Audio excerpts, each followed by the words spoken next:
Next chapter we are going to see is chapter 11, which is preparation of performance reports. This is very easy chapter and very small too. Let's just see the important concepts now. So, performance management system is different for profit making entities, and not for profit making entities. So, in the profit making entities, we will have 4 steps. First, we will determine the organization structure. Next, we will evaluate the degree of delegation, and then we will measure the performance and the targets, and then finally we will review the progress. But in case of non-profit entities, we have to check only for the value for money. How is it efficient? How is it effective? And is it economical? Responsibility accounting. So in this case, an individual manager is appointed to take care of the firm's all the cost, revenue, and assets. All three. He will be the single person responsible for all of this. This is called as responsibility accounting. So, whenever a manager is appointed as a responsibility manager, whatever items that are under him, he will be the sole responsible person. Next, performance report. How should it be prepared? It should be prepared at frequent intervals and it should be summarized. Now, how can we prepare it? First, you should have a clear idea about what is the need and what is the end use so that it can match. Next, we have to determine our objectives. Why do we need to prepare performance reports? Maybe to identify our CSF, that is critical success factor, or to identify our KPIs, key performance indicator, which are directly linked to CSFs. Once we know all these two, then we will prepare an executive summary. Once the summary is ready, we will assess our performance. So we can either compare it with our benchmark, or we can compare it with the industry average, or we can compare it with our competitors also. Now, what can we compare? What are the information? That is divided into 3 types. First is financial information, that is our sales, profits, expenses, etc. Next is non-financial information. Non-financial information doesn't have to be qualitative only. So it can be quantitative also, it can be qualitative also.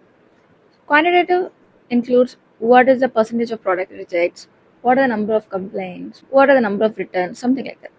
And qualitative will be like what is the reputation of the firm, how is the customer satisfied. Now, these non-financial data will be most important for all the non-profit making entities. So once we have assessed the performance, we have to lay it out in such a way it is visually appealing and easily understandable to the top management. We should include visual elements and the narrative commentary. And then finally, it's very important, we have to cross-check all the information. That is how the performance report is prepared. Now, we'll see what are the types of reports. This is important for your MCQs. So, earn value report is a report where management will use the earn value management techniques. Next is forecasting. Forecasting will include estimates of the future performance. Next, we have progress report, like how much is completed, what has been developed. Next, we have status report. What is the position at a particular point of time? Next, we have trend report, which is a comparison. It can be monthly, quarterly, etc. And then finally, we have variance report. What is actual and what is planned, and what are the variances. Now, you will be given an MCQ in such a way the manager has reported all these. Like example, variance. Now, you will be given choices. What is it? Is it earned value report, forecasting, status, or variance? You know clearly it is variance. Very simple, you can easily get 2 marks. Next important concept we have is external reporting frameworks. And the first one is triple bottom line. So here we have 3 important concepts, which is profit, planet, and people. Here you will be given, so the company has taken some action and they are reporting the same in their annual reports. What does it relate to? Now, if it is related to, let's say, pollution, now it is related to the environment, just planet. So you will choose the option planet. Something like that. You can easily get 2 marks. So from this chapter, you can easily get 4 marks if you just know these 2 concepts. So we have this institute called GRI, which has issued these standards or guidelines. So globally acceptable sustainability reporting. This is most widely used. So reporting as per this standards and guidelines is GRI reporting. And then we have ESG reporting. I hope you have studied in audit also.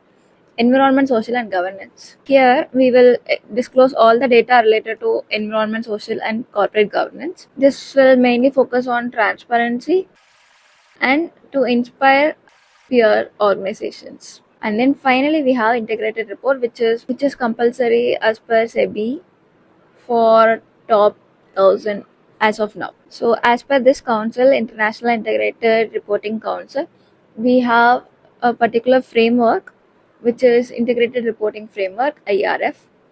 So when we disclose data as per this framework, it is called as an integrated report. It basically shows how are we creating value over the short term, medium term and long term. And final small concept we have is, now that we have prepared the report, how will the top managers assess this?